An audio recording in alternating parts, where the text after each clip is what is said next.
ایک مقام پر پنپیر مولانا کے شاگردوں کا جلسہ تھا، قرآن مجید ترجمے پر ختم ہوا تھا۔ مجھے کہا آپ آئیں گے؟ میں نے کہا مجھے معاف کر دیں، میں کیسے تمہارے یہاں آ سکتا ہوں؟ نہیں، آپ تو بڑی توحید بیان کرتے ہیں۔ میں نے کہا میں توحید بیان کرتا ہوں، سنت بیان کرتا ہوں، شرک اور بدعت کا رد کرتا ہوں، مگر پنپیر مولانا کے طرز پر نہیں، دیوبندی مسلک کے مطابق، مشائخ قرآن کے طرز پر نہیں، مشائخ دیوبند کے اتباع میں۔ پھر بھی مجھے چھوڑا نہیں اور مجھے لے گئے۔ میں نے وہاں جا کے جو دیکھا تو نعرے لگتے تھے، اشاعت کے نعرے لگتے تھے۔ میں نے اپنی تقریر میں کہا کہ دیکھو، ہمارا تعلق آپ سے دو تین طرح ہے، ایک تو مسلمان ہی ہونے کا، دوسرا حنفی ہونے کا، تیسرا دیوبندی ہونے کا۔ تو دیوبند کے حضرات کے نعرے لگاؤ، اور جب ہمیں بلاتے ہو پھر اشاعتیوں کے نعرے نہ لگاؤ،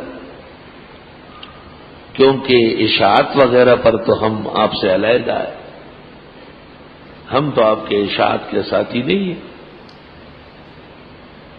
تو مہمان کو بلا کر کے اس کو ایذا پہنچانا چاہتے ہیں، اس سے بہتر نہیں ہے کہ ہمیں نہ بلاؤ، آپ کی اپنی جگہ ہے، جس کے چاہے نعرے لگائے۔ میں نے کہا کہ اشاعت کیا چیز ہے؟ یہ تم نے کبھی غور کیا ہے؟ یہ آپ کو بڑے باغ سے نکال کر صحرا و جنگل کے کونے میں دکھیلنے کی کوشش ہے۔ میں نے کہا اپنے بزرگوں کو پہلے آئینے میں دیکھو، قاضی شمس الدین دیوبند کا فاضل، دیوبند کے استاذ، قاضی نور محمد دیوبند کے فاضل، امیر محمد بندیالوی دیوبند فاضل، عنایت اللہ شاہ گجراتی دیوبند فاضل، مولانا غلام اللہ خان ڈابیل فاضل، مولانا پنپیر دیوبند فاضل۔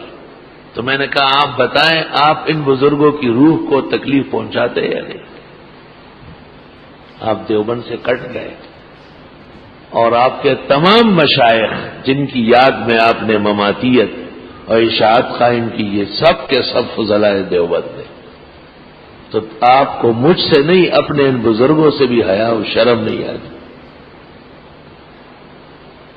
میں نے کہا اصل میں پنپیری کا کام ہے فساد فی سبیل اللہ۔ ماوی پنپیریان مسئلہ کے غلط نہ دی، خود جبی ڈیری دا زہر اڑکی دی، جب کی زہر دی سینکیا ہے، جو سما خبر کہیں نو بغلط طریقے گئی، اور ڈیری کسی میں وہ تو اور ہو لی ہاں خڑے خوشحال نعرے مارے لگولے خود ارستی میٹنگوں کو یا سڑے خطرناک منگ کرا گئے اور سب بربڈ کو کسی یاد الا رہے کہ جب ممبر بانی یار سراتا ہوئے کیسٹ موجود ہے اس کا۔ وہاں کے جو میزبان ہیں ان کو بڑا دبانے کی کوشش کی، لیکن وہ ڈٹے رہے، انہوں نے کہا نہیں، جو مفتی صاحب کا مسئلہ کہ یہ ٹھیک ہے، ہم اس پر چلیں گے۔ تو تم نے جو علیحدہ پگڈنڈی اختیار کی، یہ نجات کا راستہ نہیں۔ انہوں نے مکمل پروگرام یہاں دے کے چلے۔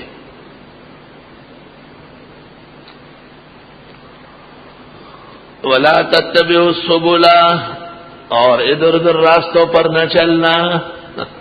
وہی نہیں تو قرآن ڈیر پوئی کسی میں پوئی۔ ہم مسلک میں نرے دیوبندی، الحمدللہ ساڑھا پلہ باری، اور فقہی نظر میں حنفی ہے، امام اعظم اور ان کے اصحاب کے قیاس و اجتہاد کے پابند ہیں، اور اصلاً نسلاً اہل سنہ والجماعہ، جمہور تابعین و صحابہ کے متبع، والحمدللہ علی ھذا۔ وَلَا تَتَّبِعُوا السُّبُلَ، ہم کو کوئی نہیں کہہ سکتا کہ آپ مختلف راستے پر ہیں، یہ کذاب ہے۔ ہم شیخ الہند، شیخ الاسلام مولانا حسین احمد، امام الازہر انور شاہ، حکیم الامت مولانا اشرف علی کہ منہج اعتدال پر ہے۔ پاکستان میں ان کے جانشین حضرت یوسف بنوری، عبدالحق اکوڑا خٹک، شمس الحق افغانی، محقق الاسر سرفراز خان، قافلہ حق کے آخری سالار مولانا مفتی محمود، یہ تمام کے تمام ای خانہ ما افتاوز، یہ ہمارے پیشرو علماء ہیں، اور تمہارا نام لے کر جی رہا ہوں، تمہاری یاد میری زندگی۔